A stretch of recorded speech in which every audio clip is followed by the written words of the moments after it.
নমস্কার বন্ধুরা, ধর্মীয় ব্রতমালার নতুন একটি পর্বে আপনাদের সকলকে স্বাগত জানাই। আজকের পর্বে থাকবে চৈত্র মাসে কি কি করা যাবে এবং কি করা যাবে না, এই চৈত্র মাসের গুরুত্ব, তাৎপর্য, মাহাত্ম্য কথা। ধর্মীয় দিক থেকে চৈত্র মাস অত্যন্ত শুভ। এই মাস থেকে হিন্দু নববর্ষ শুরু হয়, কিন্তু বাঙালিরা পয়লা বৈশাখ থেকেই নতুন বছর হিসাবে পালন করেন। স্বাস্থ্যের দিক থেকে চৈত্র মাস খুব গুরুত্বপূর্ণ।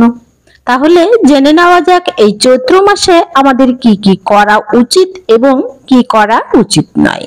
চৈত্র মাস ঋতু পরিবর্তনের সময়। শীতকালের পর এই সময় বসন্তকাল, এরপরই আসবে গ্রীষ্ম। পরিবেশে এই সময় ক্রমশ তাপমাত্রা ঊর্ধ্বমুখী। সেই কারণে চৈত্র মাসে নানা রকম অসুখ বিসুখ ছড়িয়ে পড়ার আশঙ্কা থাকে। ধর্মীয় দিক থেকে চৈত্র মাস খুবই গুরুত্বপূর্ণ।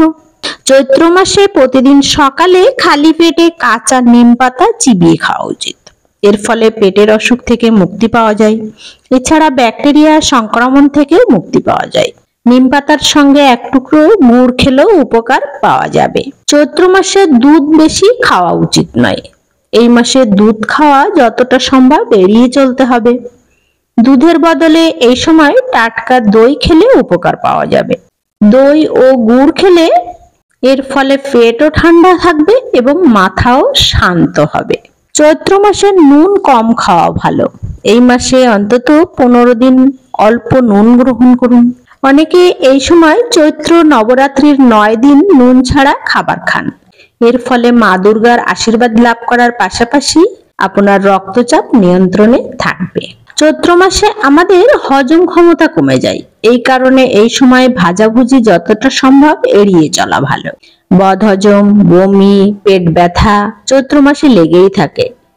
সেই কারণেই এই মাসে হালকা খাবার খেতে বলা হয়।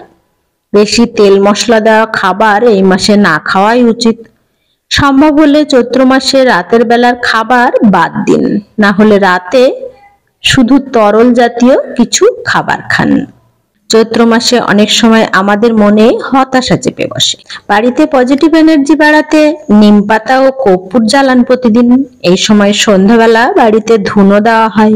প্রতিদিন ধূপকাঠি জ্বালাতে ভুলবেন না। চৈত্র মাসের তাৎপর্য, মাহাত্ম্য। হিন্দু পঞ্জিকা অনুসারে চৈত্র মাসকে বছরের প্রথম মাস হিসাবে ধরা হয়। মূলত চৈত্র মাসে বসন্ত ঋতুর আগমন অনুভব করা যায়। চৈত্র মাসের আরেকটি গুরুত্বপূর্ণ বিশেষত্ব হলো এই দিনে ব্রহ্মা মহাবিশ্ব সৃষ্টি করেছিলেন। তাই গোটা দেশ এই দিনে নতুন বছর উদযাপন করে। যেমন চৈত্র মাসের প্রতিটি দিন বিভিন্ন স্থানে বিভিন্ন দেবদেবীর উদ্দেশ্যে উৎসর্গ করা হয়। মাসের প্রথম দিনে ভক্তরা ব্রহ্মার পূজা করেন। দ্বিতীয় দিনে ভক্তরা শিব ও গৌরীর পূজা করেন। চতুর্থ দিনে ভক্তরা গণেশের কাছে প্রার্থনা করেন। পঞ্চম দিনে ভক্তরা নাগা দেবতার পূজা করেন। ষষ্ঠ দিনে ভগবান সুব্রহ্মণ্য ভক্তি করেন। সপ্তমী তিথিতে সূর্যদেবের আরাধনা করা হয় এবং নবদিনে নবরাত্রি দুর্গার পূজা করা হয়।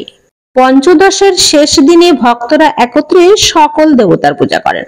চৈত্র মাসে পবিত্র সুত অনুষ্ঠান বা উপনয়নের কার্য সম্পাদনের জন্য শুভ, কারণ উপনয়ন হলো ব্রাহ্মণ ছেলেদের বৈদিক শিক্ষা শুরু করার যোগ্যতা। এছাড়াও এই মাসে ভগবদ গীতা, রামায়ণ পাঠ করা অত্যন্ত পবিত্র। এই চৈত্র মাসে সবাই পবিত্র নদীতে স্নান করেন। চৈত্র মাসে ভক্তরা তার দেবতা বা দেবীর বিশেষ পূজা করেন। দোল উৎসব পালন করা হয়।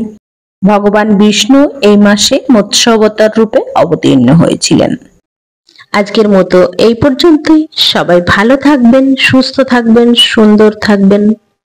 শুভকামনায় নমস্কার।